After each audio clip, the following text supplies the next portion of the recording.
Thank you so much for spending a couple of hours with us on our Get Smarter Attain conference. As they say in the aviation business, we know you have other options. Now, I hope that we'll be able to demonstrate today that when it comes to user adoption, there's really no other option.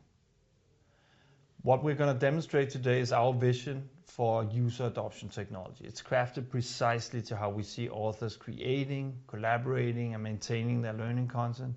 It's a vision where the technology is a tool as easy to use as a paintbrush, and where authors can make their vision of a learning environment come true.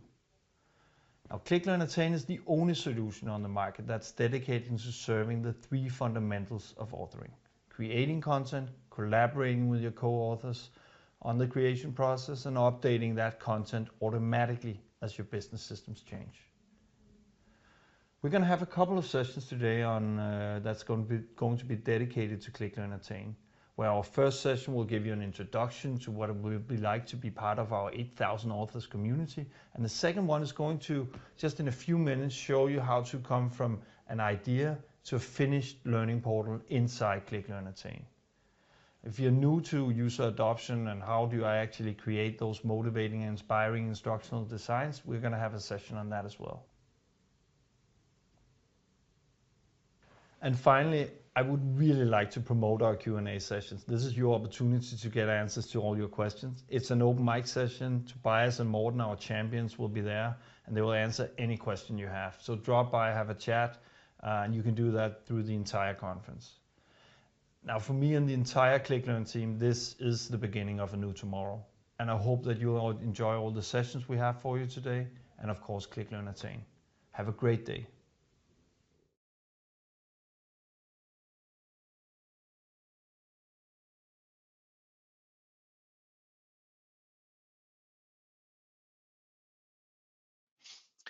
Hi everybody, and welcome to this session.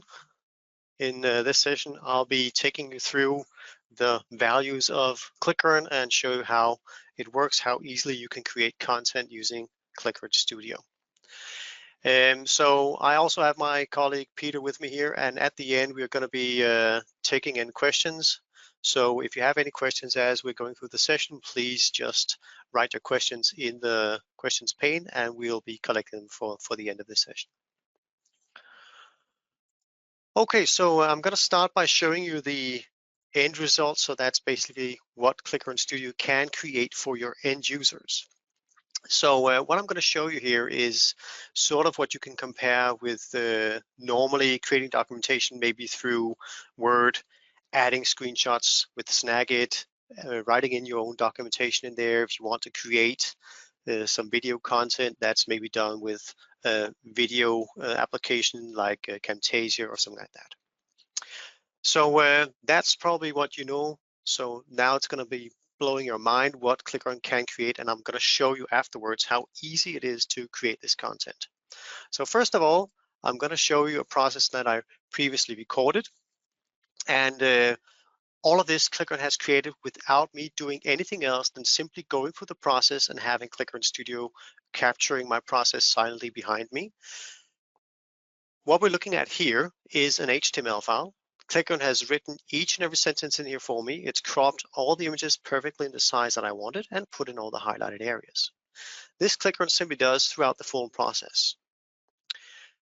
This file is, as I said, an HTML file showing the content, part of the content that's in here for the written documentation. Apart from that, ClickLearn has also created this as a Word document and as a PDF document for me. Pretty similar to what you're looking at here, but depending on how you want to be using it. Then ClickLearn also has created PowerPoint slides from the same process. So the PowerPoint slides will show me the full screenshots in here. The same highlighted areas that I have in there, same text beneath all the slides. Don't know why it's showing up here. Okay. I'll show that in another project, just a second here.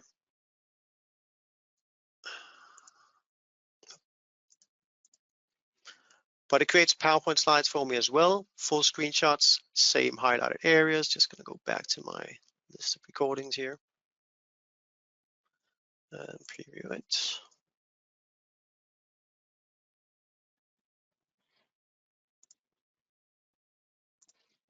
Here we go.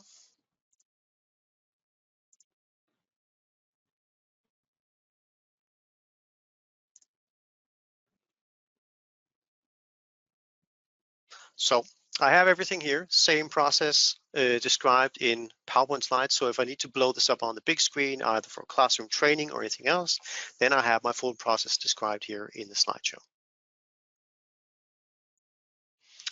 Apart from that, Clicklearn also creates video content for me. So it's going to create a show me and a try me and a test me video. So let me explain this first. These three formats are all in HTML format.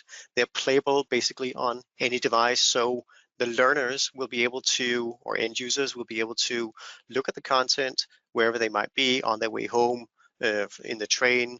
They can look at this on their iPhone, or however they want to be viewing this. We all learn differently, so that's why we have all these different formats. Some learn best by reading through the documentation. They like maybe to have the documentation at their side while they're going through the process. Others would like to see a video, try the process themselves, or test their abilities to go through the process as well. So in this show me video, everything is narrated, everything is subtitled, everything is perfectly aligned in there, and I get this without doing anything else as well. So I don't need to do anything else than go through the process and have Clickron capture this for me. So here's the show me video.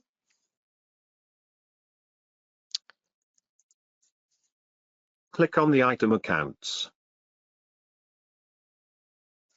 Click on the link in cell, account name. Click on the text field account name. Click on the text field. So as you see here, everything is auto-narrated, everything subtitled, everything perfectly aligned. No fumbling around with the mouse or anything like that. So I might also learn even better by going through the try me. So let's see how the try me works. The try me is a simulation tool, so we can compare this to working in a sandbox system. But here I actually have access to the try me 24/7. I can try it out as many times as I like, so I don't need to have enriched content in a sandbox system or anything like that. I don't need to have anybody giving me access or cleaning up the mess that I might leave afterwards. So in here, the try me video. Click on the item accounts.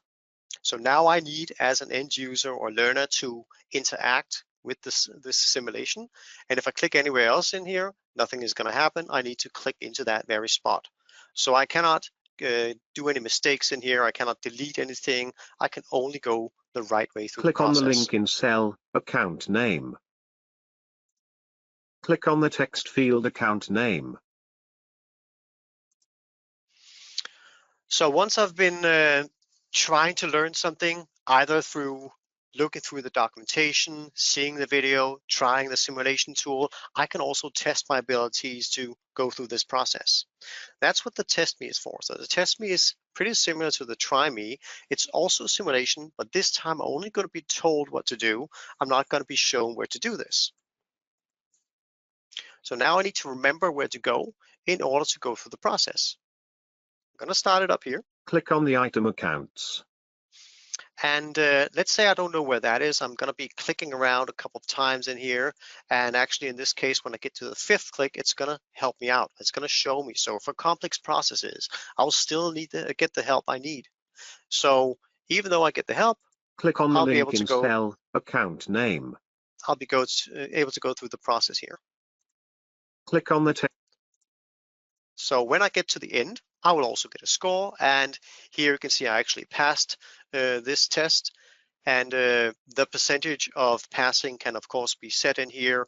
And I can also set the amount of clicks over here that I want to have available in there for the misclicks in there. So basically, this is maybe the best way of learning, being corrected while going through a process and so on. The last thing I want to show you in here is the ClickLearn Assist. That's also been created from the same process. I can start up the ClickLearn Assist and have the ClickLearn Assist guide me through the process. So as you see here, he will pop up on my screen and help me through the process. So this is the Clicklearn Assist, and it's going to say welcome. I'm going to click on next, and then it's going to start guiding me on top of the live system. So when I follow the Clicklearn Assist, I will actually be performing my task. So for new users or anything like that, then you will have the help you need. And as you see here, I was waiting for the screen to be ready for me to go on. So it will know the system that I'm going through. It knows exactly where I need to go based on the recording that I did in there.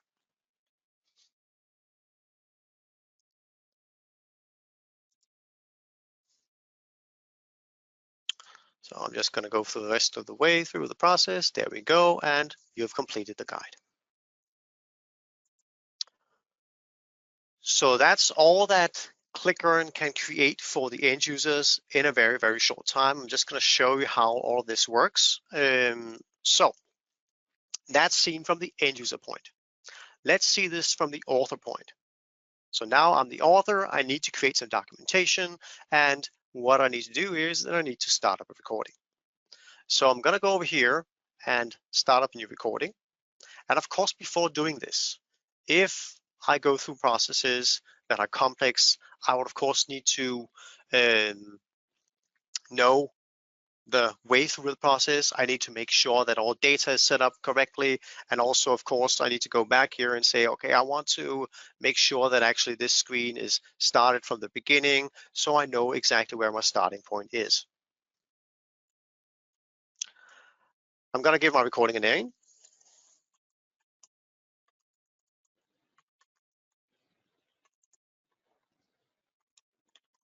Oops. I'll be recording this on top of the English user interface. So this also means that we can work with multiple languages. I'm going to get more into that a little bit later. So right now, I'll be saving this in the cloud. So this is a full cloud solution. So actually, everything I do is saved in the cloud. I can easily produce and so on as well. So here you see the recorder starting up, and it's allowing me either to record single steps. So if I click on record now, I'll be recording one single step. So once I simply just record the step, then it's going to be added into my recording. So I want to explain a little bit about what's actually going on here on the screen. So first of all, what you see here is the green rectangle appearing, and that's Clicklearn basically knowing exactly where I am in the system. And it also knows that in my case here, it should be using the Dynamics connector because I'm recording here in my CRM sandbox system. Clicklearn will be able to go across applications if I need to do that. So as you see here, if I move my cursor up here, it will switch to the Windows logo, showing me that now Clicklearn Studio is using the Windows connector. Okay, let's just try to record a step. So it's not recording any of my fumbling around. It's not recording my voice or anything like that. I'm just going to go over here to my accounts and click on that one. Now that one step has been recorded. And because I chose a single step option here, it will allow me to stop and maybe have something corrected in my system if I forgot, or maybe I need to go somewhere else. I can have that ready as well. If I go for the automatic option here, I'll be able to start the recorder and go all the way through the rest of my process instead of just taking one step at a time. Once again, here you see the green rectangle appearing. I can go to the account I want to go into. And let's just click through a couple of the fields in here.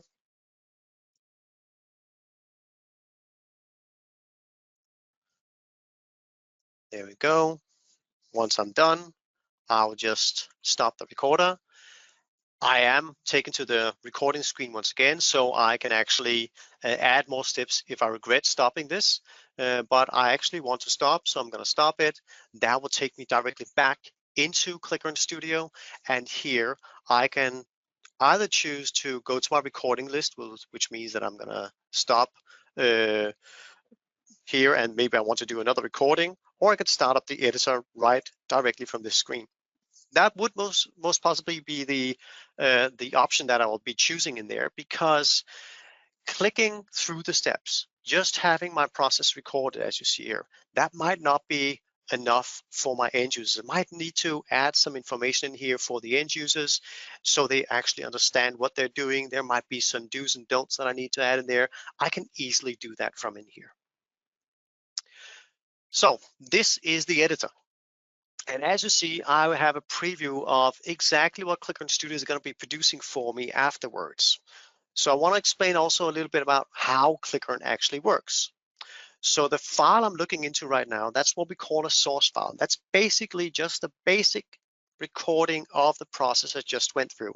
And that's what I'm seeing over here. In the rest of the screen, I have a preview of exactly what ClickLearn Studio is creating for me. One of the big benefits on working with the template is that all the words are coming in here. They will be the same for all the authors that might be working together in the same company, maybe generating the same learning portal. So all maybe adding content into that learning portal, they will all be using the same words that you have showing up in here. They'll be using the same size of the crop images, the same color, the highlighted area.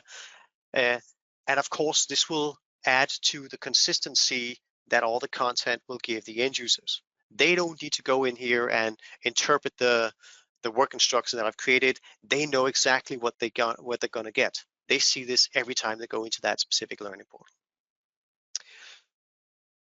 As an author, the benefit of working in this way with the source file that's been added with a template to the production file is also that I only need to do my changes in one place. I only need to do my changes over here in the source file. Once I produce the content, it's going to produce all the HTML formats for me, the video, the click on assist, everything is being produced in one go. So everything will be reflecting the change that I do over here. So I only need to do my changes in one place. I don't first need to go into the written documentation, create the changes in there, then go to the video, do some changes and so on. Everything is done in here. So let's see how I do changes in here. So let's say I want to add some information in here. Let's have a new section added. I might want to add a section. Let's put in objective. So I want to tell my end users exactly what they're going to be seeing in here. So I have my chapter added, and as you're going to see in the preview, it's going to add that chapter in here as well. In a header format, it's indexed, and this indexation can also be added into the table of content and so on. Over here, I want to add a note as well. So I'm going to add a new note. There we go. This is what we call a text block. And this one I'm just going to place in there. There we go. Now I can add whatever note I want to add in here. Use this guide.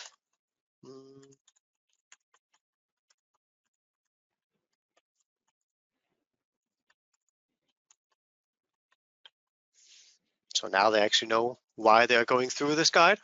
So I added that in there, and I can easily drag and drop it to where I need it. There we go.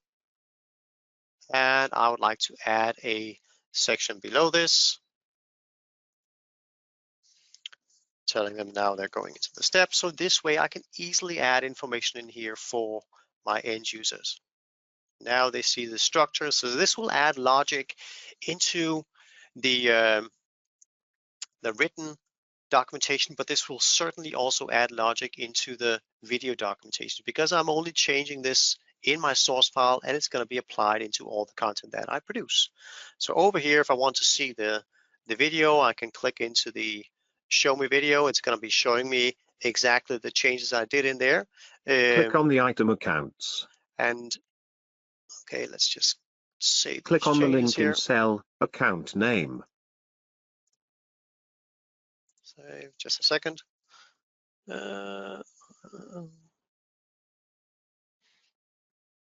So this one, let's have a preview of this. So you can see all the changes I did in there will be applied into all the different content that ClickLearn produces. So if we look at this, let's have the show me running here. There we go. So what this also gives me, objective. As you see here, it's going to show me the chapters that I added in there.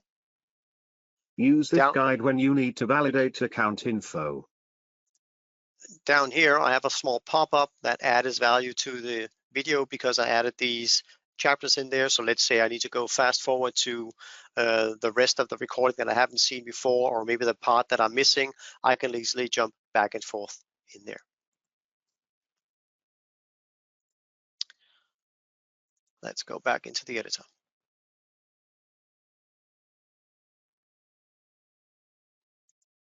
There we go.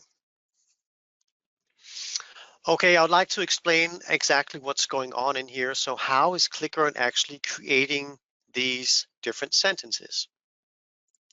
So let's just take this sentence. Click on the item and accounts. 3 elements put together for this sentence. So Clicklearn puts this in there based on my source file, of course, based on my actions in there. So first of all, I did a left click with my left mouse button on the item in there. That's called accounts. So that's how it's put together. Click on is added to this sentence because I did a left click and because this is what this entry is defined as in the template I'm working with. The specific area that I clicked into is defined as the item in the template I'm working with. So this means that these 2 elements, they can be modified. They can show exactly the words that we are using in our company to describe the processes. So this can be changed, and it's not only changed if you change it for your company because you use other words. Let's say I want to have left click on coming in there instead of click on. Then those words will be used for all the authors working with the same learning portal, working with adding content into that learning portal. So everybody will be using the same words that you have in there. Okay, let's say, let's show a little bit more editing in here. So let's say I want to have a couple of steps grouped together in here. Let's say I want to have these 3 steps added in there. I'm just gonna mark these 3 steps and I'm gonna add them into a group up here. So if I click add a new group, I can give that group a title and add this together. And this way I can group steps together from the same screen, showing different highlighted areas. So very easy to group these steps together as well. Okay, I'm not going to go into a lot of details about the editor here. So I'm just going to save my changes here. There we go. And tell you a little bit more about how you should be working with Clicklearn as well. So Clicklearn is based on working as a project, and a lot of IT implementation projects are also based on a project. So you can actually set up your project and add all the team members that you need to into your project. So let's try to create a new project. So if I go up here, click on the plus,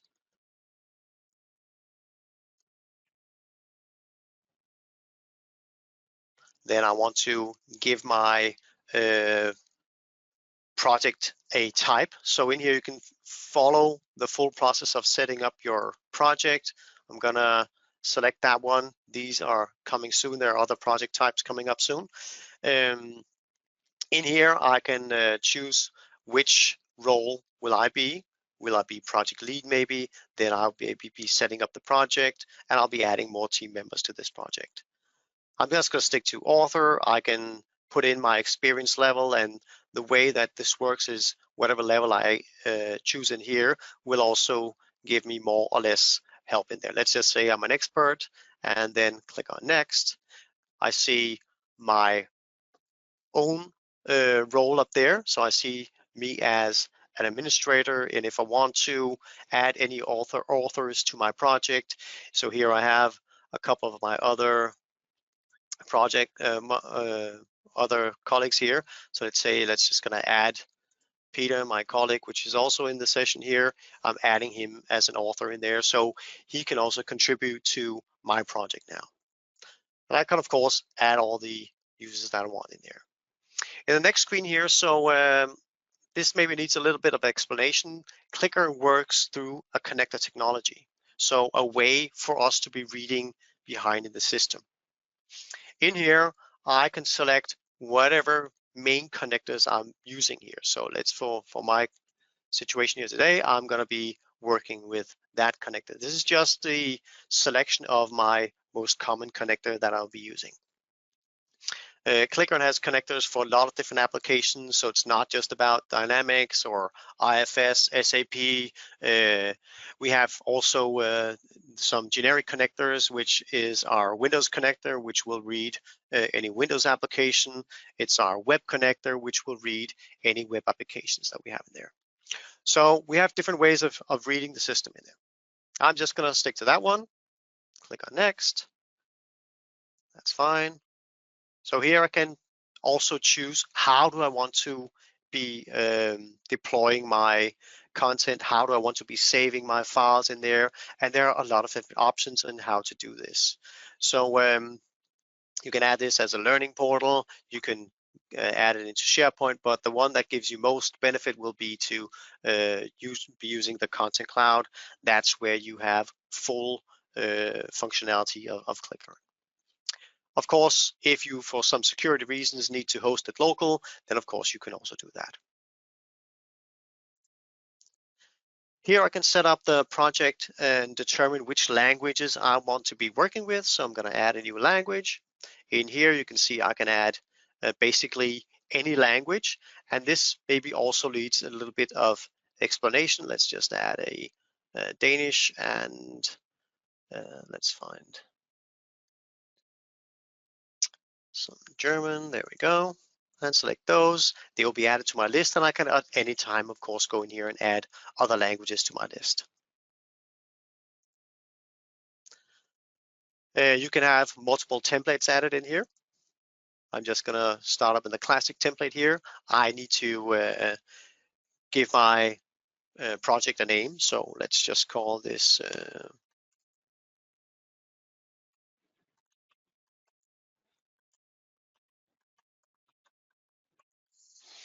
there we go. I could give it a description if I want to, like that. So now I've actually set up my project. I've set up all the languages I want to be working with. I've set up the team that I want to be collaborating with, and so on. So everything is ready for me to do new recordings in there. I'm just going to open that project and show you I don't need to reproduce anything that I already have created. So working with the Clicklearn, I could add a recording from another project. So let's just go into my add recordings here. So let's say I want to add a recording from somewhere else. I could add from another project if I want to. I could also add from my own project and so on. So you can easily add projects or some recordings from other projects. So also up here, create import recordings in there. And let's say I could add this one, place it in my recordings list, and then it will be popping up in my recordings. So this also means that if you create multiple learning portals, let's say I need to create a learning portal for the office environment in the company I'm working in, and I also need to create a learning portal for the warehouse environment that I'm working in. They have different processes set up for each different learning portals, and I might need to have the same processes, an example for doing time registration set up for both learning portals, and in that way I can easily add all the documentation I created for the one recording for my how to do time registration. I could add that into both those different learning portals. Simply just add them like I just did, import this in here. Okay, so let's go into building up a structure. So how do I build up a learning portal? So once I have a bunch of recordings, I might want to build this learning portal. And here you see a totally free way of creating my structure. So first of all, I might want to add a section into my learning portal. I need to maybe name the section. Let's just call this one sales. So this will be all for all my sales recordings. I might want to change the icon that I have in here. Let's just change it for the money bag there. I might want to have another color in there. So you can see it's very easy to change all this. That's what I want to have added there. Maybe I need to have another section in there as well for the finance area.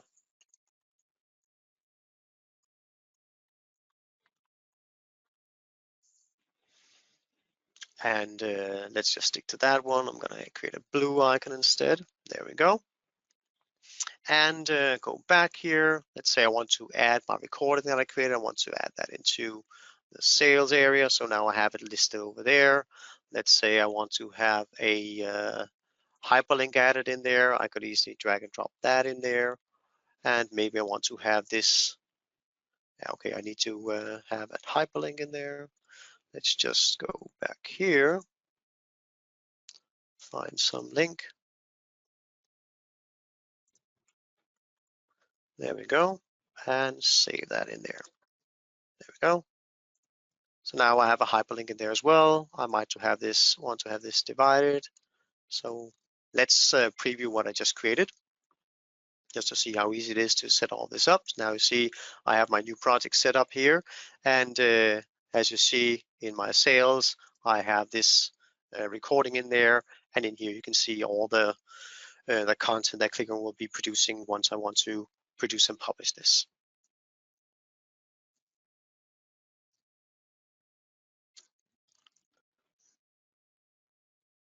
What happened? There we go.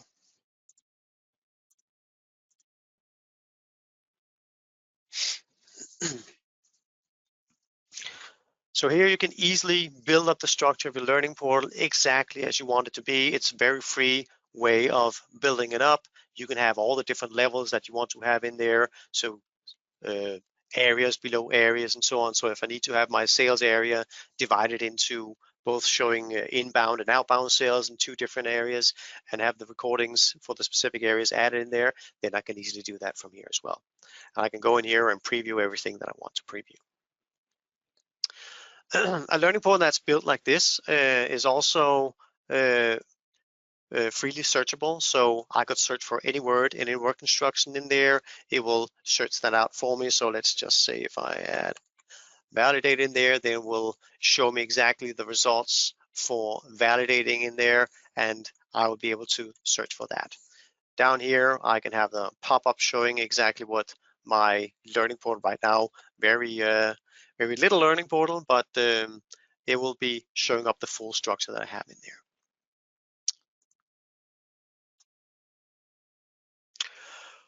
Okay, so let's think a little bit about the future, because once I have a full learning portal, once I have everything built in there, and I want to have my processes updated, because we see in all types of applications, updates coming continuously. It's going on all the time. So that we of course need to have reflected into our learning portals. And normally, if I were having all this content, if I have all this and I needed to rewrite everything every time there's a change, do new screenshots in there, maybe create a new video because I need to have the video content created like that, that's not what you need to do in Clicklearn. For Clicklearn, it's a lot simpler than what you do, than doing like that. So if I go back to my recordings, I'm actually able to use the replay functionality. And the replay will have Clicklearn Studio re-record my process for me. So I don't need to do this myself. So let's just see how that works. Just gonna start up. There we go, just gonna have everything turned back. So let's say there's a change in the system and I need that captured by Clicklearn and have that added into my processes so I can show my end users that result. Normally I would need to go and re-record everything, but in this case, I can actually just choose to have Clicklearn replay this for me. So I have the system set up. Let's say there's customizations in there. It will actually stop and let me interfere as well. I'm gonna start up the replay. It's gonna ask me if I want to replay this in another language. And if I need to convert my recordings to another language, then I'll need to replay on another user interface in order to capture those screens and the words from the system in there. So in my case here, I'm just replaying on the English user interface. I'm just gonna click next. What's gonna happen here is that Clicklearn is gonna start up the replay and let me re-record or re-record my process for me actually. It's gonna come up with this toolbar so I can choose to start up the replay right now. So let's say I have my system set up ready and so on. I want to have my process replayed up here. So if I want to replay it, I simply just start it up. And Clicklearn will tell me, as you see with the big red cross here, that I should not be touching my keyboard or actually my mouse. So in this case, Clicklearn will be going through my process, having everything re-recorded and added to my recording. So as you're going to see, I'm keeping hands off. Clicklearn is going through the process for me, recapturing everything. So if I had this open on top of the user interface of another language, I'll be able to capture the specific screenshots for that language and all the specific words coming in there for the other language. In my case here, I'm just running through this to validate my process. And if anything is wrong, you would see that red screen up there coming up again, and it will let me interfere and change the steps for the process. So if there are any major changes in the process that I just went through, it's going to let me interfere.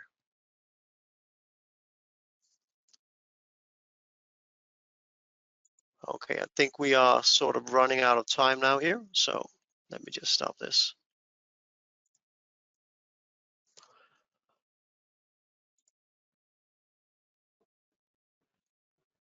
Okay, so no, doesn't matter. Okay, I stopped this on purpose here. Let's just stop it here, and I think we need to go. I can see there's a lot of questions coming in there, or it seems like that, so I need to maybe take it over to Peter. Do we have any questions coming in, Peter? Yes, Lars. We actually have one here that says, can I create a parallel process flow depending on what the user clicks on? So starting with a common instruction and then going into 2 or more parallel flows, ending up with a common process ending. So can you Yes. So that's actually a very good question, a very qualified question. And what I would like to show you here is the editor once again, because we can actually set up different flows. So let's say I have a process in how to create a sales order, and I want this to be divided into creating an inbound sales order and an outbound sales order. What I can do is that I can go into the flow role and set up this role and set up that flow so you can have 2 different parallel flows going on in there.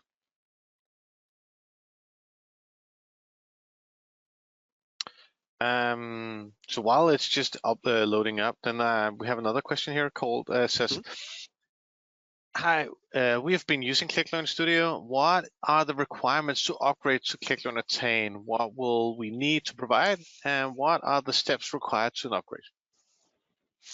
Yeah, so upgrading is actually going to be a pretty simple process for you.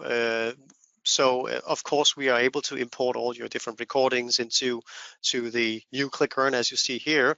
And once we get to the point where we actually release this to everybody, once we have tested it thoroughly, then of course you will be asked if you want to convert to the new version of Clicklearn. So it's going to be coming up automatically. You'll be contacted. Yeah. And I think also what we want to do is also that we want to make you try out ClickLearn Attain first, play around with the UX12 first before you actually start converting in there and get comfortable with all these new features. So that's definitely going to be one of the things. Then there's a question here saying, what is the time frame of the new release? That is a very good question. So if I were to answer that question, I would just be guessing right now. Right now, we have what we call an internal release. We have a couple of customers testing it out, and we need to be sure that we have the new Attain working to our satisfaction, and of course also to our customer satisfaction before we do a major release on this. So I can't really answer your question. Sorry.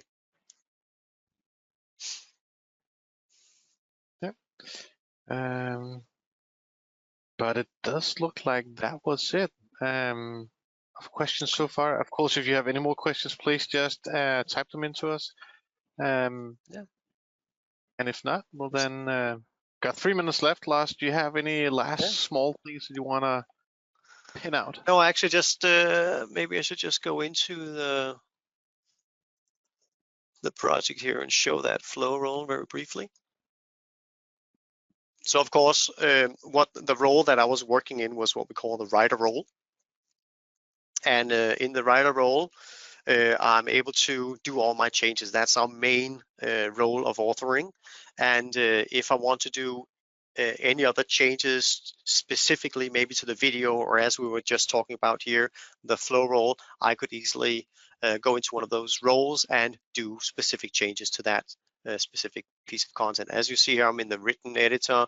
I have a video editor, assist editor, flow editor, and data editor. So it's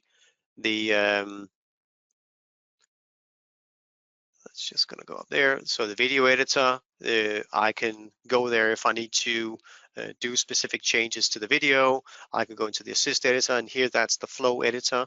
The flow editor will enable me to add different flows in my process. So I can set up, let's say, questions where I can ask my end users in the situation I just described before, do you want to create an inbound sales order? Do you want to create an outbound sales order? And they can choose between those and then follow that specific flow.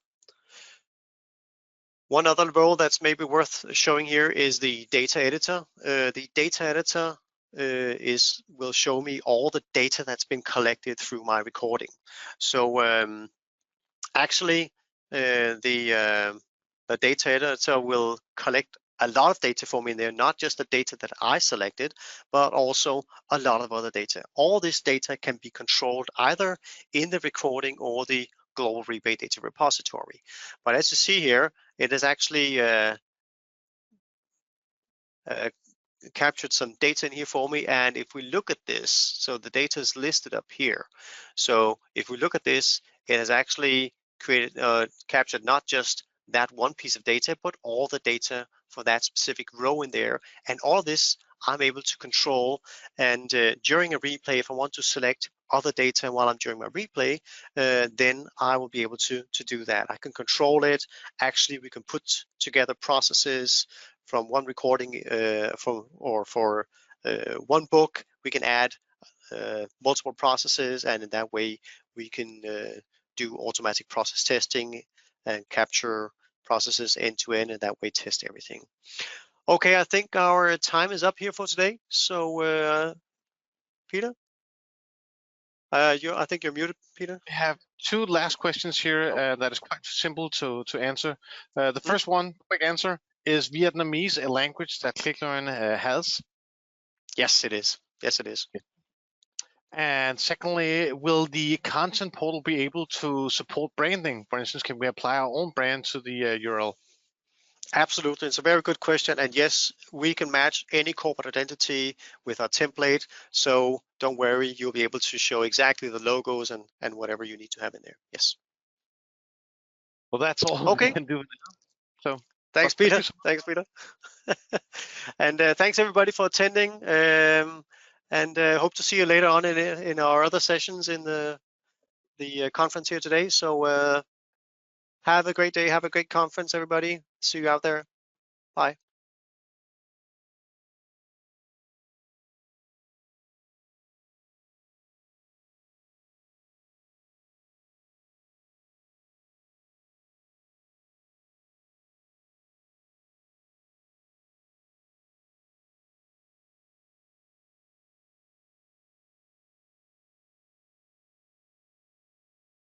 Well, hello everybody, and welcome back to this new session of ClickLearn. We are, of course, enjoying the whole new Attain, the new universe that ClickLearn has created. And we are in this session here going to talk a little bit about how do we go from the idea of going in and creating a learning material, going in to create some training material, and then actually to create the learning, and I of course only have about 20 minutes to show this in, so there will be a little bit of pre-prepared things to look into here. But I will also say that it's something that I'm pretty used to. I actually come from a background before I joined the IT universe. I was a Michelin chef for about 13 years, and we have this thing that we call a mise en place. Mise en place is actually a place where we list everything that we need to do, and because of this, I'm very used to always have organized and listing everything that I need to go through. So when it comes to the task of creating a learning portal, and not only a learning portal, but actually also in multiple formats, and then also created for multiple languages. How do you go about that? How do you actually embrace such a task?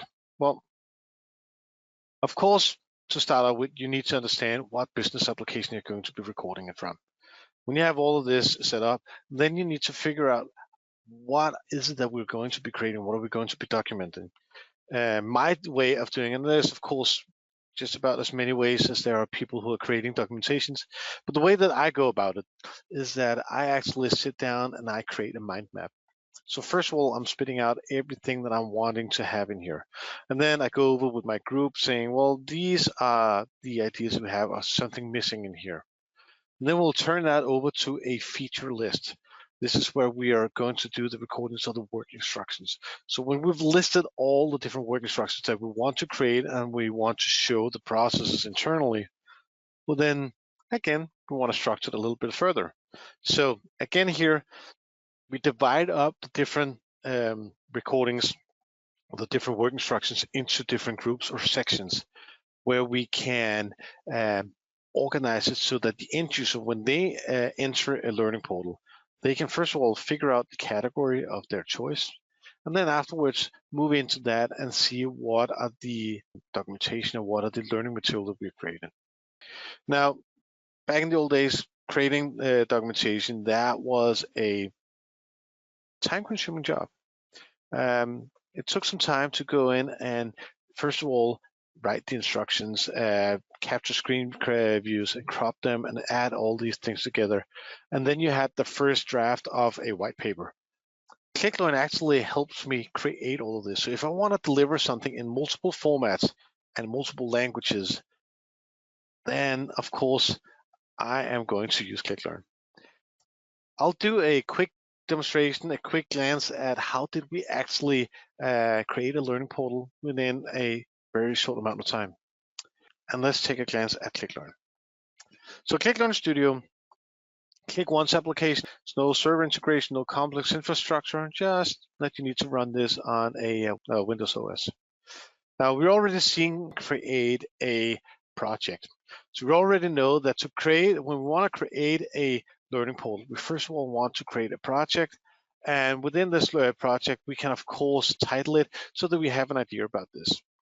So I had taken the liberty of actually pre-creating a project, so simply because I'm guessing that you all saw the presentation of before.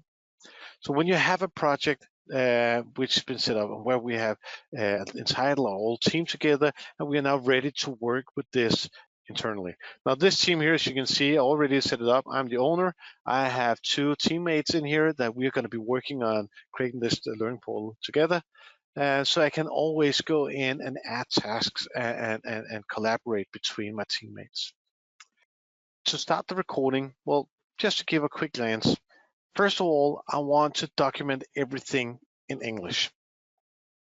So I need a business application. We'll do this in CE. I got that on English. And then I'll go back to ClickLearn and say, let's start a new recording. Now, when I create this one, we can call this edit an account. And I want to do that in English, and we'll start the recording here. So what happens now is that, as we saw before, ClickLearn, of course, goes into the application and it creates the sidebar that we know to start the recording. Now we have in this sidebar a very, very neat additional feature. And that is that we have the ability to choose between if we want to do step by step or if we want to do it automatically. Now doing single steps as we're looking at here that gives us the ability that if we want to be sure that we've documented everything and we have a listing that we're going through, well, then here we can actually take one step at a time. So we are not like having too much to think about. So I'll just do a step-by-step to start out with. I'll start out the recording. Instantly, ClickLearn is ready to do the recording, and I can go in and do a record one of the processes I want to do here. Now, as you can see, I already got that created. I got the perfectly described screen graph. I already marked up the area of interest. Now, if I'm pretty secure in how do I want to do this, I can go in and say, well, let's just go this automatically. We'll take a couple of steps along the way. So I'll go into ClickLearn here, and I'll click on a couple of steps more. Again, just a quick glance at how we do this. And I'll stop the recording here. I've already stopped the recording here, but there's one thing more that I would like to happen here. That's actually an annotated screen capture. So if I click on the little photo camera down here, click on now first, count down, and it'll give me the ability to take one screenshot that we're looking at here. But what it actually captures is that within here, this screen capture, I actually have 85 different steps that I can go in and view and that I can give additional information about. It's a very neat additional feature. Now that I'm all satisfied with the process here, I'll just close it down and then I'll go to the editor. When I start up the editor, I get the ability to go in and edit and add more value, structure it so I can have sections within it. I can add in additional notes, and I can even go in and have a quick glance at the annotated screenshot because this is, I mean, this feature is just so amazing. If I go in here, as we saw before, I can easily choose any one of the steps that I have in here. So now I might have taken one step where we're looking at these two steps, but then let's take a quick glance at looking at some of the other steps here. And then I can add that in here. I can even add additional information in the description here of the ticket symbol, etc. And instantly ClickLearn will now update that one screen capture and set up those 3 markings and even add them in here. So that's really, really beautiful. So if we take a quick glance, of course, here in the essence of time, I have now created a quick process and I, of course, added more value to it. Now, I want to deliver this in multiple languages. So how do we do that? Well, very easily, actually. Just close this down. No, just before we do that, cancel. Don't close that down yet. Because I have actually spun up a different version. I have a German version here.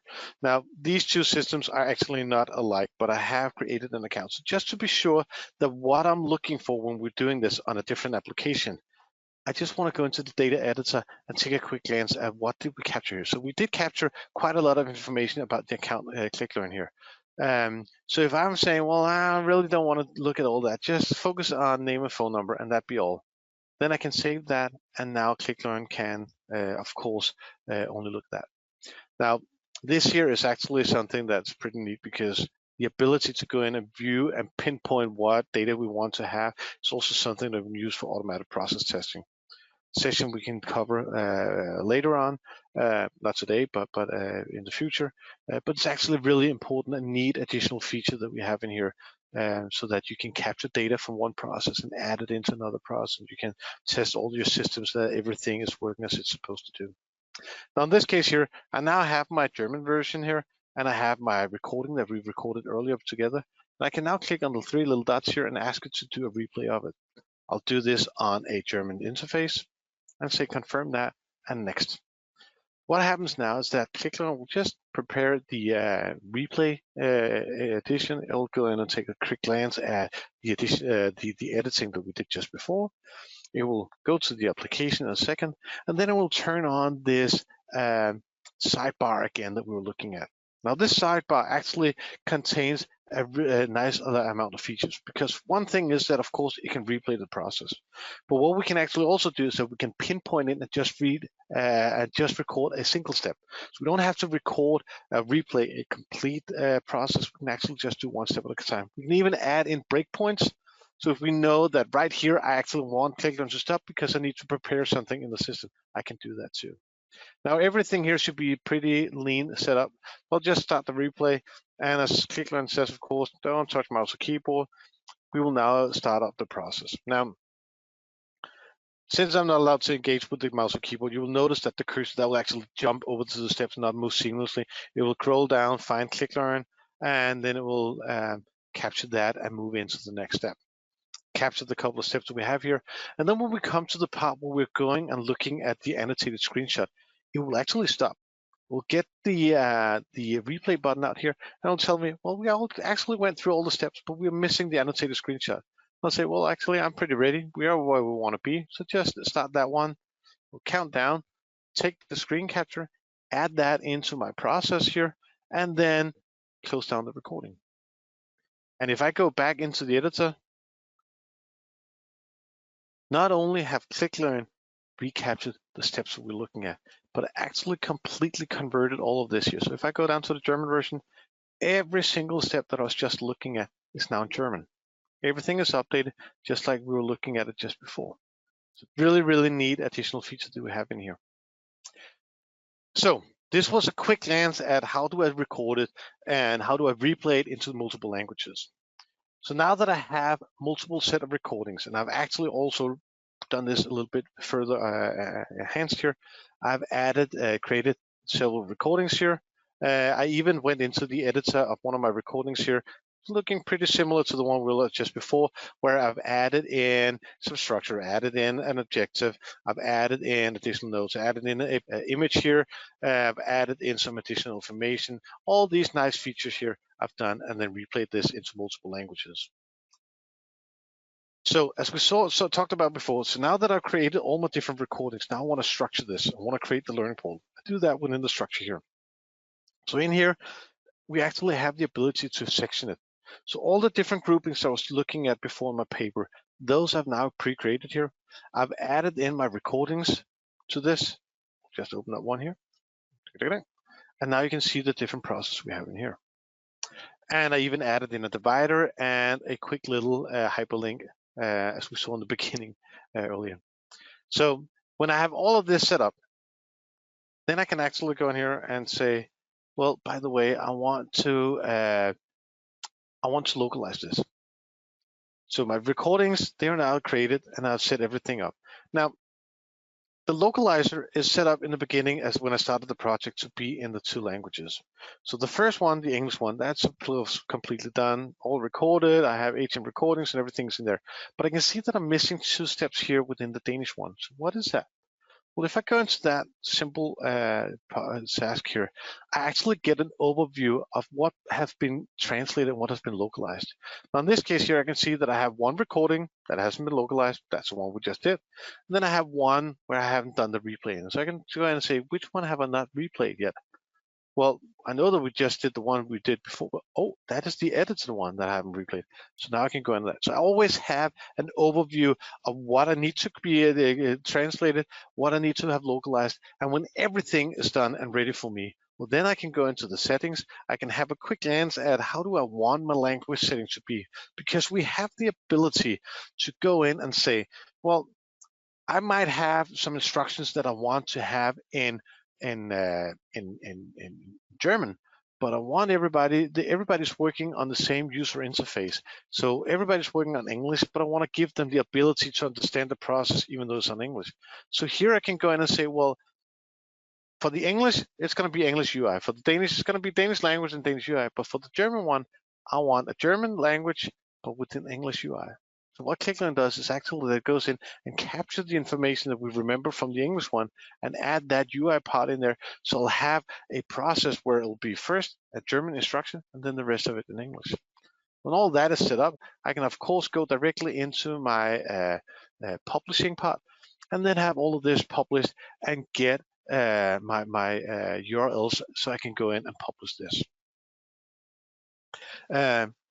So here I have my URL. I can copy this one and we can go in and take a quick glance at that in the English part. And while that is thinking, that is actually how we go about starting out with a task of creating something, having that organized, structured, create the recordings, have them replayed on a different UIs, so we have it dated up into different languages, and then create the learning pool as we just saw here, where I had the 4 groupings with the different recordings inside them. And when we go into the edit and account, we actually see the process that we just captured. Everything is in here aligned, And over here, I have the 7 formats that I also was mentioning earlier. So this is how you go from the idea of creating a learning portal and to actually executing and delivering a complete learning portal in multiple formats and in multiple languages. And just to show you, we were talking about the Teams portal earlier. Up here, I have the little globus, so I can easily go about choosing which language I want to look at.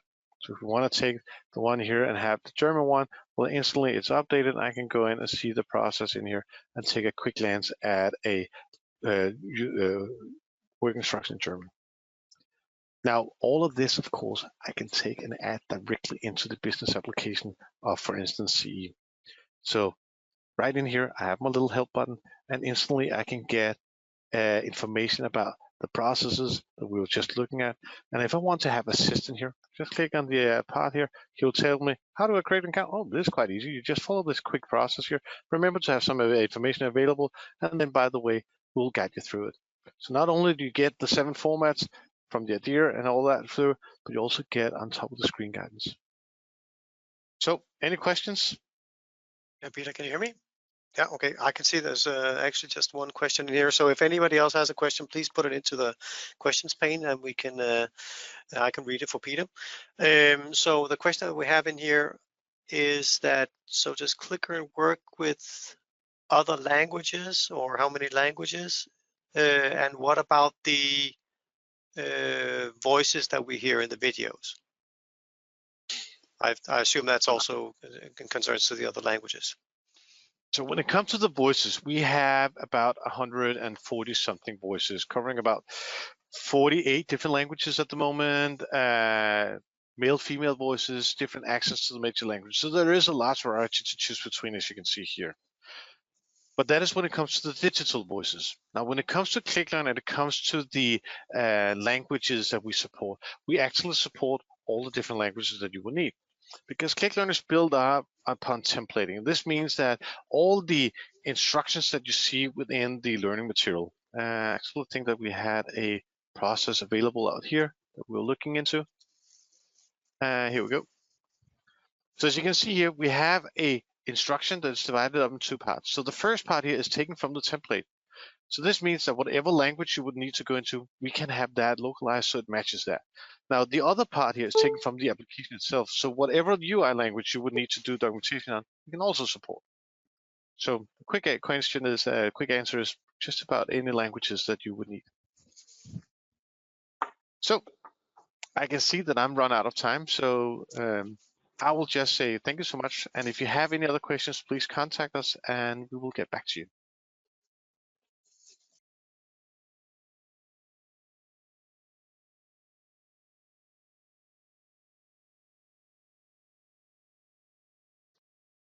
Hi everyone, I hope you can hear me. My name is Per Ferdinandsen and I am working as Director of Customer Care here at ClickLearn, and I am so fortunate today to be hosting the next session, successfully implementing ClickLearn in 4 hours. If you have any questions, you can of course write them in the chat. And we have my colleague Lucia, who will be moderating the session, who can maybe answer some of them during the session, or we can take them at the end where we have some time for questions. And if we don't manage to answer all of them, then of course we will answer them later on our community website. Okay, but let's get started on this session on successfully implementing ClickLearn in 4 hours. So today, on this session, I'm going to take you through 4 steps in the implementation. First, planning for implementation, preparing your infrastructure, getting started with the authoring task, and then finally buckling your seatbelt for your first upgrade, of your ERP system. And let's jump right into planning for implementation. As I mentioned just a minute ago, we have a community website. And actually, this is my first piece of advice here in the implementation plan. is to go in and get familiarized with the community website as early as possible. Go in, have a look at the site, register an account so you can engage with the community and start to ask questions or find answers. And just to give you a really quick overview of the website, you can find it at community.clicklearn.com. We have a very easy search function up here, so if you want to search for something particular, you can do that across the entire community website. I would of course suggest that you create an account. We have some content. I would say probably 90% of the content is available to anyone browsing the site, but we do have some content that is only available if you register an account, and that's of course free. Yeah, it's fairly easy to go in and get started. On the front page, there's going to be a create an account link up in the top right corner. We have a couple of easy guidelines on how to get familiarized with the community. I would suggest going into meet the community, introduce yourself, thread, and post a little something about yourself. And then you can also read, of course, about the many different authors that we have engaging with us on the community website. The community website is also the place where we collect ideas and feature requests from our customers and respond to them. So if you go into that particular place on the community website, you can see how customers are suggesting various feature updates and ideas that they want to improve the product. And we of course go in here on a daily basis to engage with the customers, find some good inspiration and give feedback on whether this is something that we can implement in the product. And everyone on the website can also go in and vote up any of these ideas. And then finally, of course, we also have release notes. We have developer diaries that dives into the solution, gives some insights from our development team on the recent developments of the product. Yes, so I would say do that as the first step. Of course, then you also need to define your ClickLearn team, find out who is actually going to be involved in the project. Who will be recording with ClickLearn? Who do you need to engage with? Which stakeholders do you have in your organization? Maybe in IT, maybe in other places. And related to this, also do an analysis of your organizational readiness. So there are probably some requirements in your organization, in the business, that are related or that are required for this project. So it could maybe be around the availability of the content. If it's an offshore organization, then maybe some of the content should be available offline. It could also be situated around security requirements. It could be around how it should look and feel. Probably there are some stakeholders around branding and corporate identity that would like to have their say. So collect this information early on and reach out to the stakeholders. Really good idea also to start up early on a communication plan. At some point, your content will need to be made available to your end users. How are you going to communicate that? How are you going to make that announcement? We also suggest doing a statement of work on the content that's going to be built. For some organizations, there will be a team, an internal team that will do the actual authoring of the content, and for other organizations, it might rely on engaging with external contractors and freelancers or other partners to get that part of the project done. And in that case, it's a really good idea to have a clear statement of work. ClickLearn also comes with automated process testing capability. So it's a good idea to think early on if this is something that's going to be relevant to the organization at a later stage. If you do this early on, it can help you a lot when you get to that part of your project where you can start to to get a lot of benefit from the different recordings you've made and prepared, so that you can also use them for making automated testing of your business processes in the ERP system. And then finally, at this stage, we also suggest that you do a user adoption pre-implementation analysis. So finding out some KPIs that you can measure early on to find out perhaps the current system that your implementation is replacing. Does it have some issues around user adoption that this new system is going to remedy or to fix? And in that case, that could be a really good thing also to communicate later on, if you can find some strong KPIs that you can show that now you're having maybe fewer support tickets, maybe more people are logging in, maybe the data quality is better, or there's more data in the system being entered, and so on. So that concludes your planning for implementation phase. Then we move over to the infrastructure preparation. Now, of course, this is related to the analysis that you did of your organization early on in the previous phase, where you found out maybe some requirements that are important to your organization that will need to be taken care of at this stage. So this could, for example, be around security and authentication requirements.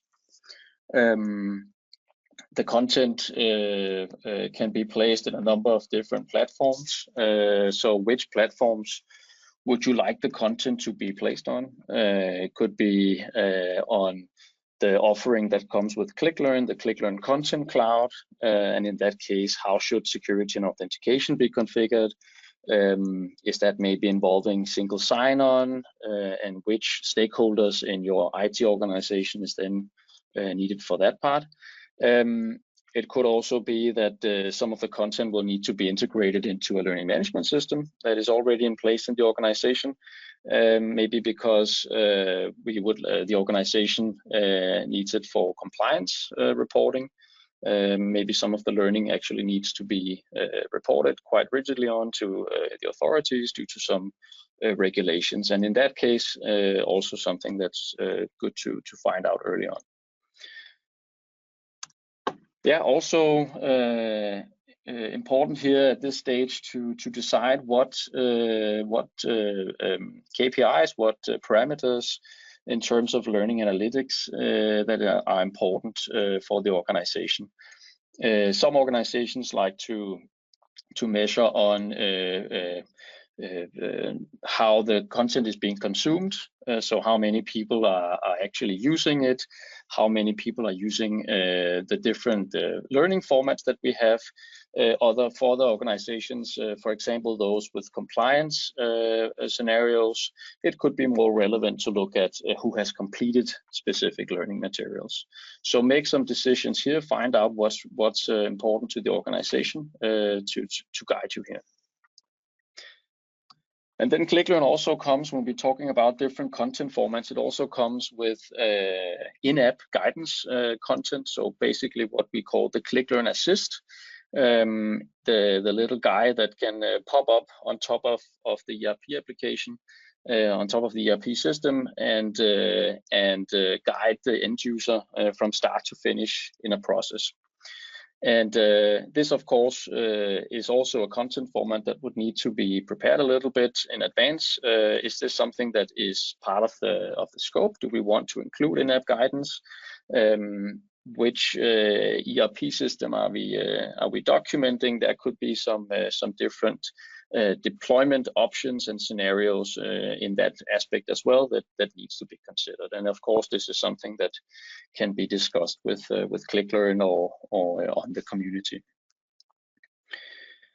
And that concludes the steps in the infrastructure preparation. And then we move on to the third part here, getting started with the actual authoring task. And as always, a really important thing here is to plan ahead. I definitely, and we all definitely recommend that instead of just getting started on recording, that you make a proper plan. Look at your statement of work.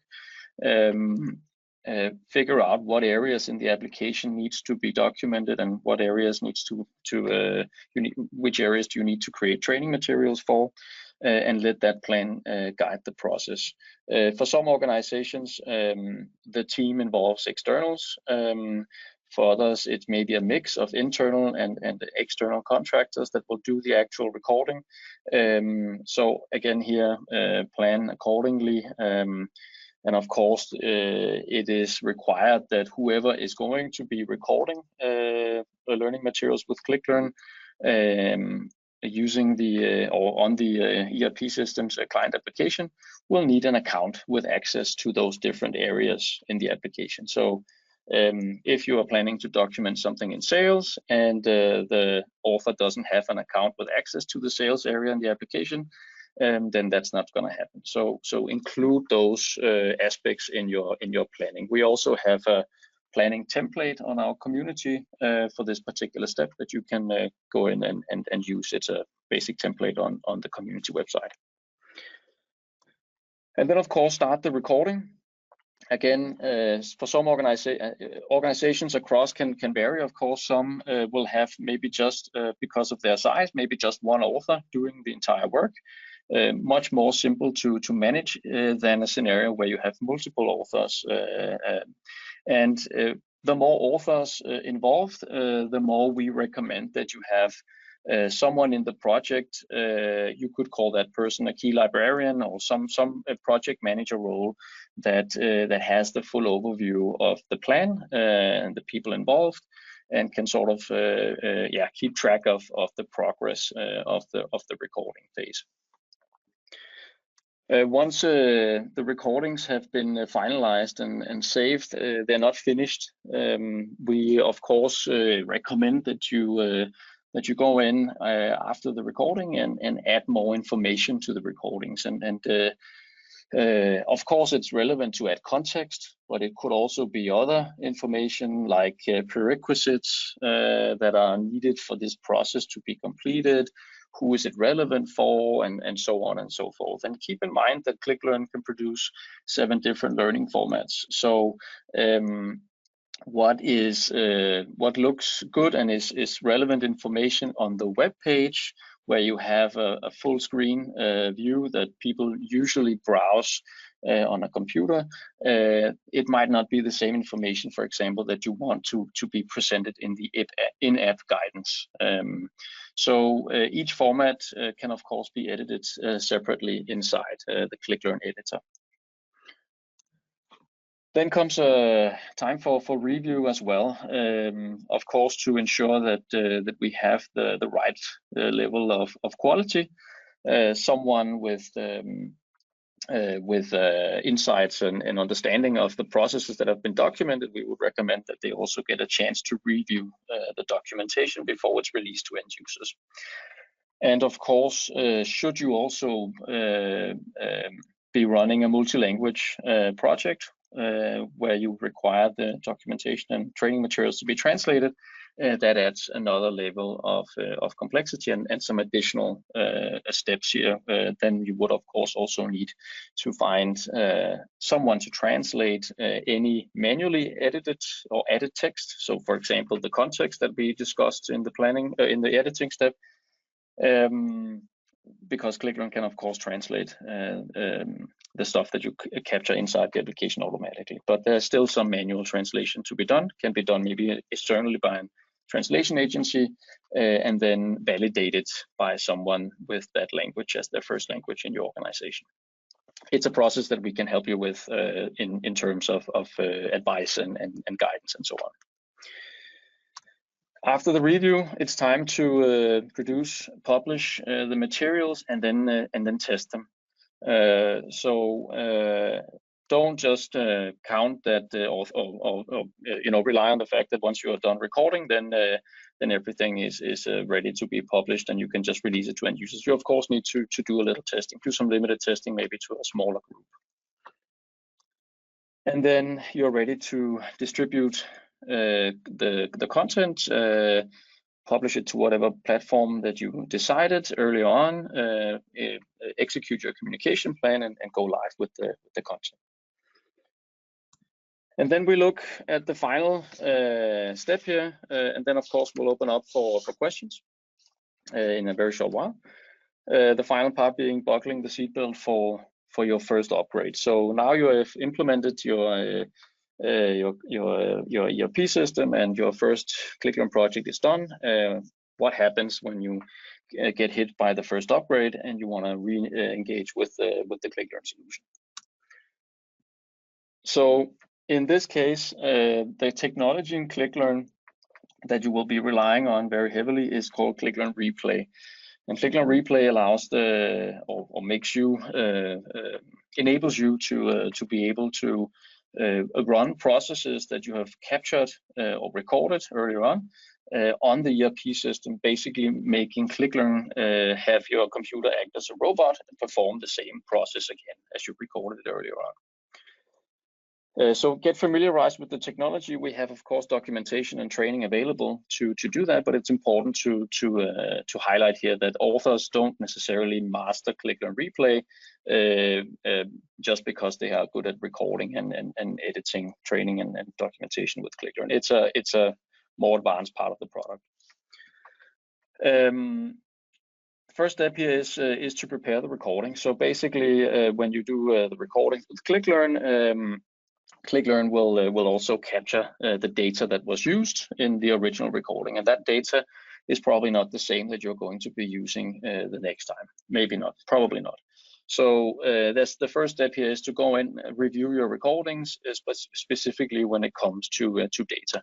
And this is also related to the next step here. You need to have some sort of test data that you can use, or data that you can use for ClickLearn Replay, some sort of sample data that you can work with. And then of course, go in and review what's updated in your ERP system. So for example, Microsoft has a what's new and planned on their website, where you can go in and have a look at which areas in the application are affected by the current update. And that can then guide the final parts of the process here. How or where should you replay? What areas should you start to replay the recordings? So, for example, again, if we go back to the example with sales, if it's primarily the sales part of the application that is being upgraded with the new release, then those are the processes that you should go in and replay. Plan it, make sure that you have prepared them with the right data, and then start the replay.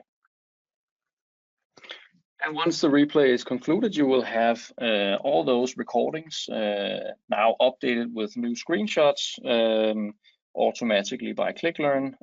If you have any steps where ClickLearn might not be able to, because the whole process is different, then you might need a little bit of manual addition, but more or less the process should be fully automated for you. So that concludes this presentation for now. So I'm going to open up the floor for questions. Lucia, you maybe already have some from the chat. Yes, so we have two questions from Matthew. He's asking you if ClickLearn recreates content in real time at the speed you're recording the items, or as quick as the screen refreshes. So every time you interact with the application that you're recording on, so if you're clicking on a menu item or on a button, ClickLearn will then capture that moment. So for example, if you are clicking on button A, and then something happens on the application, and then you go over with the mouse and click on button B, then the entire action or everything that happens between the first and the second click is not captured by ClickLearn, but they are basically two images that are captured and can be compared, and we can then, using the technology in ClickLearn, animate that and make it into an interactive video. All right, and we have one more question from Matthew, who is asking us if we have any training documents which have already been created for basic tasks. So that's a really good question that we get from time to time, Matthew. And the answer is no, we don't provide any default or basic content for any platforms. We're basically not running a content business, but we are only providing the technology. But there could be partners within the specific Microsoft 365 application that you're working on that might be able to provide some content made with ClickLearn that you can start on, but we don't do that. All right, we have no more questions in the question pane. So if there is anyone who wants to ask something, please just write it there. In the meantime, Pelle, maybe you can explain to us what are the different content deployment options that we have in Clinklearn. Is it possible to deploy content to multiple platforms? Yeah, great question. It is ClickLearn supports a wide range of platforms. Just to name a few, you can deploy ClickLearn web content on an Microsoft Internet Information Server, on Microsoft SharePoint, both on-prem and online.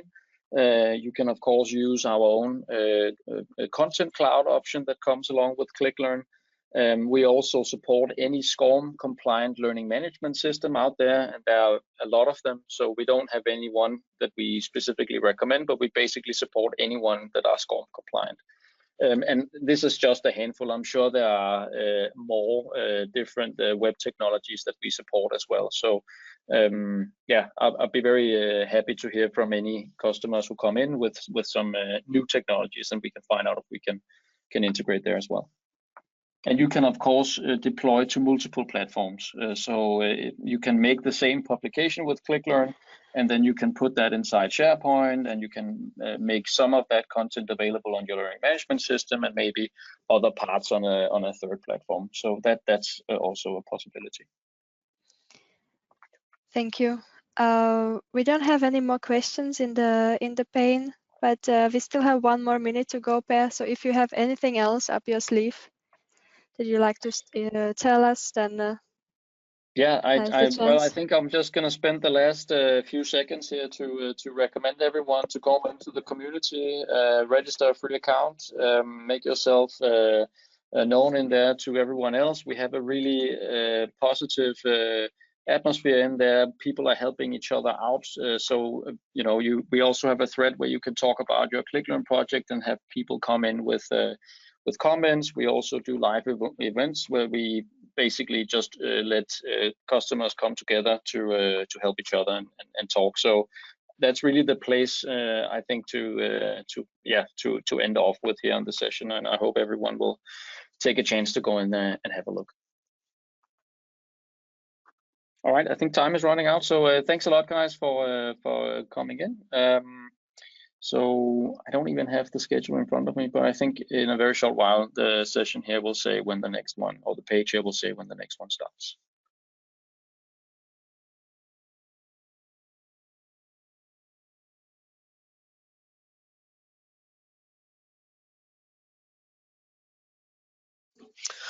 Okay, hi everybody, and welcome to everybody, and thank you so much for attending this session.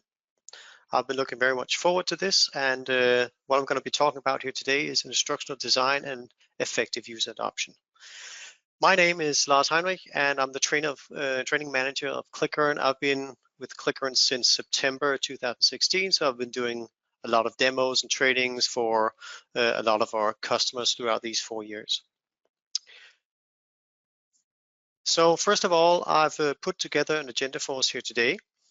And the first thing I'll take you through is a theory about instructional design. And then I'll be taking you through some of my thoughts about what constitutes an effective user adoption in a large user adoption project. After that, I'll give you some insight in how we at ClickLearn perceive well-designed instructions and process training templates. I do have limited time here today, so I will only be sort of, scratching the surface of these subjects, but you can learn more about instructional design if you visit our ClickLearn Universe website. So, first point for today, theory in instructional design. Most of us within the IT world have at some point in time tried to create a work instruction or some kind of IT guide for a colleague that we've probably also succeeded in doing so. But creating documentation for a complete application is a whole other ballgame. Being able to cover business processes that are relevant for a specific business area and make sure that the end user has all the information that they need is not something that you just easily do. I think that it becomes highly relevant to be supported by a theory or a tool that will ensure that everything is there. The tool that I want to present you for here today is the Attain model. I like this model because it helps me to remember what's important while I create documentation and what I need to remember to get it in there, everything that I need in there. So the first letter is the A, and the first thing I need to do is analyze the training needs. So in this phase, I need to know what is the lack of knowledge and skills, and what do my end users need to know at the end. So basically, what does the targeted audience already know and what do they need to know? I might also need to look at language barriers, experience levels, and their motivation through this. And then I'll actually know if the documentation and learning content needs to be produced maybe in multiple languages, and if there's a need for change management. I also need to consider what resources are needed in terms of people, technology, and facilities. The next letter is a D, and this one will remind me that I need to think through the design of the learning solution. In this phase, I must find out how my analysis above of the training needs are covered into learning objectives and that define the measurable actions that will enable the end users to fulfill their tasks in the future. So basically, this is finding out how to achieve the goals. So if we know what the end user needs to know, which conditions we have for the learners, we can design the learning solution that will support the end user's skill and knowledge in the best way. This will most possibly result in creating multiple learning formats and maybe also learning content in multiple languages. Once we have defined what the end users need to learn, they will know and how they will be learning this. We can go on to the next letter, and that's once again a D. And now I need to get my hands dirty. So this is starting to develop the learning content based on the previous analysis and the design. This is where the written documentation is made, learning videos and testing tools are created, and maybe some areas will also need some kind of in-app guidance to support the users. The created content might also need to be validated by process owners, subject matter experts to ensure both business processes and IT processes are followed and actually fit together. At the end, it's a good idea to also maybe perform a pilot test before going live. And then comes the big day, the go live date, where we implement the learning solution. Not to have this confused with the go live date of the IT system or any other collaboration tool that we might be starting up. I know that sometimes it happens that these two live dates collide, but we should really try to avoid that. You should really get your trainers trained before your users trained, sorry, before you start up the go live of the ERP system or the big solution that you're implementing. Nevertheless, now the learning environment is live, maybe in the form of a learning portal with a lot of different content in there. The end users are active, learning the best way they can, and everybody lives happily ever after. At least until we start the next letter, evaluate the quality, the letter E. And that's very important as well. In the evaluation phase, we of course need to evaluate the end user's level of knowledge through tests, maybe seeing IT support tickets drop, or maybe KPIs being set up to measure their new behavior. So there are a lot of different ways to do this, and it all comes down to the specific definition of how is this going to be a success. So that we also need to define. But the evaluation is not just about measuring the knowledge of the end users or learning solution. We also need to look into the full process that we've been through as creators. What can we learn by, and what should we do better next time maybe? So that's of course also something that we need to evaluate. So my next subject for today is about what constitutes an effective user adoption project. So choosing the right technology, it's obvious, but still it does happen that IT solutions have been implemented with very poor results in the business. And I think maybe most of us have actually experienced some kind of software being implemented and nobody ever really used this. So when implementing a new IT solution, the owners must make sure, or the owners of the project must make sure that that this will provide value to the business. That's of course very important. Then the technology only provides an opportunity of working in a new way. It's only an opportunity. So it also requires a well-planned and scoped project. It's important making sure that the whole project team is working towards that one important goal, and that is enabling the users to do their business. That's where we see this new IT tool not just being an opportunity, but actually they are working with the content and enabling the end users to do their business better than before. So setting the right team all the way through: leaders, managers, solution architects, subject matter experts, process expert, developers, trainers, super users, and maybe even external consultants. It's very important, and setting the right team enables us to plan and scope the project properly. Then there's business involvement. Also crucial to the success of a project, that business needs to be involved and committed to the project, ensuring that the solution fits into the business, that managers in the business buy in so they are prepared for change, and that they can be supporting their team. They must also ensure that the timing is correct, so the business needs to ensure this, and that the end users are prepared, and that all end users are given the time to learn as well.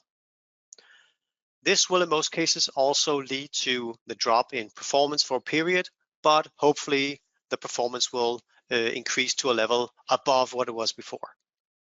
Being involved in the discussion for the business also makes it easier to grasp the change. Change management, also very important in terms of preparing everybody for the change that's going to hit them. They need to know the size and the consequences of what's going to come. How will I be affected? What does this mean for my daily work? Why do I need to do more? The previous solution worked fine for me. This could be questions or something that the end users or the business will say. So sometimes we just need to see the bigger picture to understand why we maybe need to do something differently or do something more. If we know the answer and see the bigger picture, it's also easier to grasp. So, of course, training content needs to be available in a high quality and relevant to any given time. And this I'm going to go into in just a moment. I just need to have my last point in here for this part, and that's the analyzing and evaluation. As I already mentioned before, it's an important part of everything, also in effective user adoption. It's not just about evaluating the end users, of course, but which of course also is important, but it's also very important that we analyze and evaluate the project team. How have we been working together? What can we do better the next time, and so on. So well-designed instructions and process training templates. So this is of course important. This is one of our highly focused areas here at ClickLearn. So this is of course for me very, very interesting. In ClickLearn we work with this model in order to explain how we can achieve effective user adoption in terms of the documentation that you create. So there are three elements to this. The first one is the quality. It's about the high quality of training delivered with respect, of course, to the objective. Then it's about the ability to provide training in all situations, also training where it's needed or wanted. So it needs to be available at all time. Relevance is about the ability to provide training that will be relevant in any given situation. I believe that these three principles of creating documentation and learning content can lead your organization to success. So what's quality about? First of all, it's usability. How easy and intuitive is it to understand the work instructions? Do the work instructions cover all scenarios? So durability is about this, and all work roles in the system. Consistency. Is the user experience the same between different types of instructions?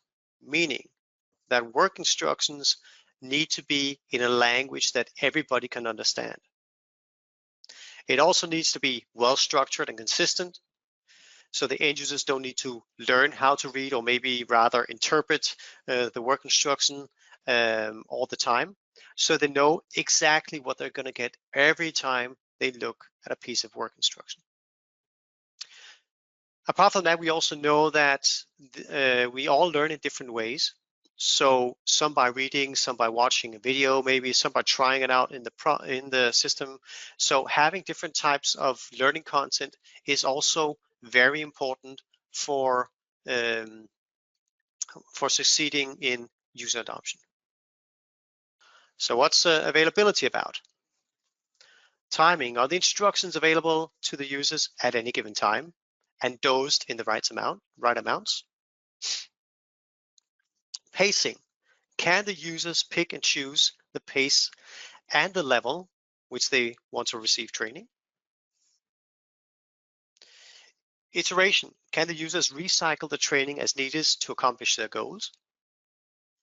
Having the work instructions available in a well-structured learning portal where the end users easily can find the instructions that they need at any given time is also important if you want to achieve high user adoption rates. Relevance. So the audience. Are instructions grouped and targeted to a specific audience? Are the training materials relevant to the current state of the operating procedures? They need to be applicable. Is the training content applicable for the targeted audience and covers all operational procedures?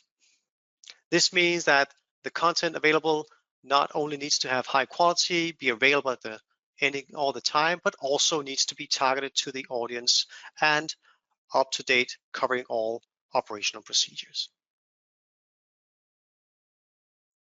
So just remember, no matter if the change is large or small, if the approach is wrong, this will have critical impact on your user adoption. And with these last words, I would like to go over to the Q&A session. So Lucia, do we have any questions coming in there? Yes, we have one question from Claudia. She's asking us how we can actually measure training effectiveness in ClickLearn. Oh, that's a very good question. Actually, we have inbuilt analytics in our ClickLearn application, so we can extract all the information about how they are doing. Also, they can actually, when they're going through the content in ClickLearn, they will actually be able to go through a testing mode. So we have a video in a testing mode. It's actually a simulation where they could go through the process that they want to be learning, and at the end they will have a result. This result will show them if they've passed or not and where they need to focus in order to get better. So in this way, they can also self-service themselves very easily by going through these processes. All right, and we have 2 minutes left, Lars. So if you have anything else that you would like to tell us or show us, then now is your time. Yeah, so actually, I was thinking a little bit when I was talking here that succeeding or failing, it's maybe not just a matter of succeeding or failing. So if you don't succeed with your user adoption, then it's not necessarily a failure. But if you choose to focus and have a right approach into your user adoption, it will have a better result, right? So not necessarily failing, but creating a better result for the end users and creating a better result for the company. And of course, we are always interested in doing so. All right, then I guess we have 1 more minute. Yeah. So if there's any last minute questions from the attendees, you still have a chance to write them down in the question pane. But so far I can't see any coming. So thank you, Lars. Okay. Yeah, thank you as well. Thank you all for attending. It's been a pleasure, and hopefully we'll see each other later. Bye.